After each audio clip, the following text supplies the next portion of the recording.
This one's tough. I would say we're looking at Game 4. Philly just won by 16 on the road. And we're looking at Game 4 coming up. If Philly wins that, basically Brooklyn has to win probably the next 2 games and go up 3-2. Philly is probably going to be favored here in Game 4. So most likely this series looks like it's over, but we will find out coming up, I believe, on Saturday night. All right, the second game of last night in San Antonio. Derrick White. Been shouting him out quite a bit.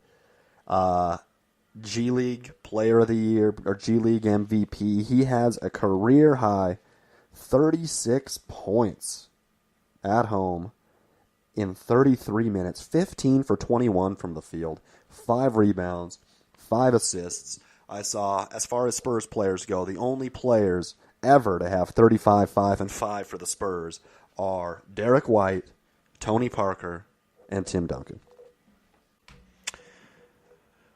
Coach Popovich coming up with some hidden gems once again. I mean, that's pretty undeniable there for Derrick White. DeRozan also finishes with 25 points, 5 assists, 9 for 18 shooting. Good, efficient game for him. LaMarcus Aldridge with 18 and 11. Oh, I didn't even give you the marker here. San Antonio beats the Nuggets, 118-108 at home. It'll be interesting to see how Derrick White plays here for the remainder of this series. San Antonio's up 2-1, and then obviously if they win the series, how he plays for the remainder of the playoffs. And we've seen G League players, Andre Ingram, Montrezl Harrell, and he was the MVP of the G League. We've seen him have significant impacts. Montrezl Harrell's been an awesome player in the playoffs so far. Well, in the season too, but the playoffs definitely so far for the Los Angeles Clippers. And so, I mean, it'd be interesting to see what's going to happen here with Derrick White. As far as the Denver Nuggets are concerned, they're led in scoring by their best player, Jokic. 22 points, 8 rebounds, 7 assists for him, 3 for 6 from downtown, 8 for 14 from the field. He did have the most shots in the game, but only one more than Gary Harris, who finished with just 12 points. Only one more than Malik Beasley, who went 5 for 6 from downtown, actually played pretty well and finished with 20 off the bench for him. But you still are going to need to have a more Jokic to be a bigger threat offensively, not just passing the ball. I mean, he's really going to have to. I mean, he's a great shooter. He's really going to have to develop his shot, maybe like a Nowitzki. I mean, maybe just kind of look to get his shot and then pass from there. Or he's a big guy, so he could literally thick, so he could probably, improve as far as getting down on the block and putting in work there. Again, after barely winning Game 2, getting lucky, coming back from the huge deficit there in Denver at home, they've already lost the home court advantage, now down 2-1. I don't think Denver is going to survive without winning Game 4 on the road in San Antonio, and San Antonio has looked like the better team all series long. So I think the writing is a little bit on the walls there, too. Not 100%, but I guess we're going to find out, I believe, on Saturday as well. Yeah, there we go. Game 4 will be on Saturday. San Antonio, early favorite by 3.5 points. And then to the final game from last night. After being held to his second fewest shots in any playoff game in his career, Kevin Durant, and after telling everybody, talking shit about Patrick Beverley, saying, you know who I am, calling him a Goliath compared to Patrick Beverley as the David, Kevin Durant goes completely off last night. 14 from 23 from the field. Finishes with 38 points, 7 assists, 4 rebounds, and 27 of that 38 comes in the first half. Golden State destroys the Clippers on the road, 132-105. Steph Curry goes 7 for 11 from the field, 4 for 6 from downtown, finishes with 21 points for him. Klay Thompson with 12 on a tough shooting night, 5 for 11. 2 for 2 from three range, though, not bad. 15 points off the bench for Andre Iguodala, 5 for 6 from the field, 3 for 4 from downtown. He also adds 3 assists in 22 minutes. They started Bogut in his spot, but Bogut ended up getting just 3 more minutes than Iguodala, and they started Draymond at the 4. Bogut plays pretty well, though. He gives you 8 points, 14 rebounds, 5 assists in that 25 minutes, just 4 for 5 from the field. Pretty efficient game for him also. As far as the Clippers are concerned, they're led in scoring by Zubac, ex-Laker. Zubac, 18 points, 15 rebounds, 8 for 12 from the field. He actually played pretty well against Bogut. Bogut not the best defender. Lou Williams off the bench in 11 shots. He provides 16 points and adds 6 assists to go along with that. Montrezl Harrell, a guy who I had just talked about recently, who's been playing at the very least quite efficiently so far in the playoffs, keeps up with that streak. 15 points for him, 6 for 10 shooting, 4 rebounds, 2 assists to go on with that. We're now looking at a 2-1 series lead here for the Warriors. Game 4 in Los Angeles. You got to think that if the Warriors play to their best capabilities or up to their capabilities, that they're going to probably win the last 2 games of the series. They were predicted to sweep the series. Got really upset with that 31-point comeback. But it's kind of weird that it takes so much drama and so much negativity for the Warriors to actually be who they are.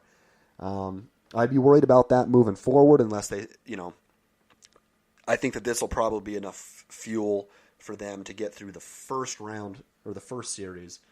But I don't know how far that's going to carry them, how much division, possibly about the Kevin Durant situation, is going to creep up, how much complacency is going to make its way into the locker room there for the Golden State Warriors moving forward. I would actually be a little, even though they dominated last night and they looked really good, I would actually be a little bit worried about them moving forward. It's not a good sign when you have to take a tough loss in order to bounce back and get a couple of wins or 2 or 3 wins or however many wins they are. But you don't always get to bounce back. It's pretty important for almost every team, not necessarily the Warriors,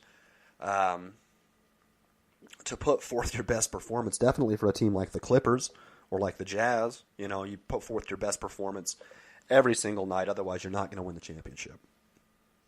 Warriors, probably different. Warriors, we've seen, probably not the case. They've won a championship or maybe 2 at like 95%, 90%. So, but you never know. This season could be different. Houston looks good. The Spurs look good randomly. I wouldn't expect them to beat the Warriors, but Portland looks incredible. But yeah, just moving forward, you got to hope that the Warriors are to kind of harness the power of the Warriors without getting beat to do so. Sweet. Let's move on to today's games. We got 3 games in the association today. All of them are going to be game 3s. We'll start in Orlando, where the Magic have a 1-1 series tie and now home court advantage over the Toronto Raptors. Game 2 was a domination for Toronto. Game 1, a sneaky win for Orlando. Kawhi Leonard and Pascal Siakam played really well in both games. This is going to be at 5 o'clock Mountain Time on ESPN. Toronto is going to be favored by 5.5 points on the road in this one. They're going to be without Pat McCaw, and Chris Boucher looks like he's going to be missing. And for Orlando, Isaiah Briscoe is going to be day-to-day. The ESPN Pick Center spreads consensus pick likes Toronto at a -5 at a 76% chance in this one. And I would have to say, I think that the Raptors probably got woke up as well, similar to what was going on with the Warriors. I think that they were assuming that they were just going to beat the shit out of the Magic. The Magic, one of the hottest teams in the league over the past 2 months. Kyle Lowry bounced back in Game 2 after a terrible Game 1. But yeah, you kind of get the idea that Orlando came out to play in Game 1, and the Raptors came out thinking that they were just going to get the win, and they were leading, but they ended up losing the game by 3 points, obviously, so kind of got it handed to them. Kyle Lowry definitely got it handed to him. He played terrible, bounced back with a really good game. I think, 22 points in Game 2. Kyle Lowry's going to have to be better. In order for the Raptors to do much, Kyle Lowry is definitely going to have to be better. Going to have to be the guy that he was in Game 2. At the very least, the guy he was in the regular season. Kawhi pretty much has to be the same guy. Pascal Siakam pretty much has to be the same guy he is. Marc Gasol playing very well, probably better than Raptors fans or people in the Raptors organization thought that he was going to play. But you're going to have to get more out of the point guard, Kyle Lowry. Otherwise, Van Vliet is going to be playing more and more minutes. It probably won't even be Kyle Lowry. And then that hurts him a little bit defensively as well. Probably helps him offensively, but hurts him a little bit defensively. But yeah, like I said, in this one, 5 o'clock on ESPN, you can catch it. Toronto's going to be favored by 5.5. And to the second game of the evening. This one in Indiana, where we finally are hoping, probably, to get the answer on whether or not the Pacers can score in crunch time.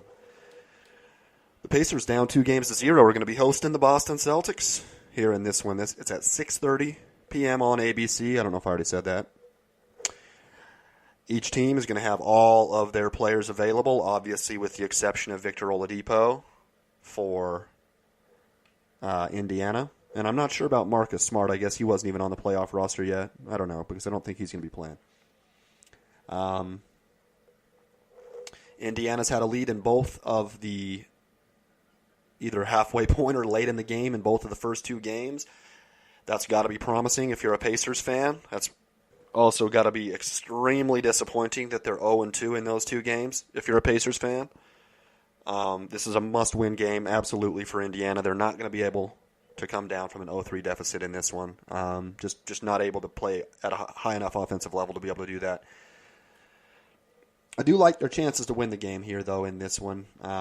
They're at home. Obviously, they have the home court advantage with that, and they already played pretty damn well in Boston. They played great defensively, both games, just not well offensively. They're going to be a 3-point favorite in this one. At home, it's pretty much an even game, but the pick center at ESPN is going to give that 3 points a 57% chance to go through. So we'll see how this plays out tonight at 6:30. And then the last game of the evening, this is going to be probably the best one. Oklahoma City at home, hosting the Portland Trailblazers, 7:30 p.m. on ESPN. Everybody is going to have to see what happens between Dame Lillard and Russell Westbrook. So far, it's been the most exciting player matchup in the NBA playoffs in the last couple of years. I know this Kevin Durant, Patrick Beverley is pretty sweet, but Patrick Beverley really isn't on the same level overall defensively. It's kind of a defensive thing that he's doing, whereas both Lillard and Westbrook are legitimate superstars in the league. And so this has been fantastic. Damian Lillard has had his number, no doubt. I mean, it hasn't even been close. Russell Westbrook has been terrible, took more shots than made points in Game 2. That's going to have to change. Paul George hasn't looked very good. Had both of his shoulders taped up with KT tape. Seriously taped up, though. Not just a couple of them. I mean, they were it was ridiculous. It looked like tribals almost. And he hasn't had a good series shooting so far either. Really hasn't shot well for the past 2 months. This is going to be a tough one. Oklahoma City has to win this game. Has to win this game. At least for morale purposes, they do not want to go down 3-0 and then be looking at a Game 4 in the first round on their opening or on their home court, where they would have to win or be eliminated. They're going to be a 7.5-point favorite in this one. I actually think that's a little bit high, but that is kind of where it is. ESPN's Pick Center, the spread consensus pick, likes OKC's minus 7.5 at a 52% clip. So pretty even in that one. But it does like OKC. I think I actually like Portland plus 7.5 in this one on the road. That's going to be Game 3, like I said, pretty decisive. Okay, so that's going to take us to the end of the show. I hope you guys got your information fill as far as the NBA is concerned. I hope you guys enjoyed the MLB podcast that we had yesterday. We're going to be doing another one of those next week and an NFL draft special next week. Also, that's going to be earlier in the week with the NFL draft, and then I would guess Wednesday or Thursday for the MLB. Again, for the draft show, my guest is going to be my friend Matt, the guy who I've been doing the MLB stuff with. like to once again plug the social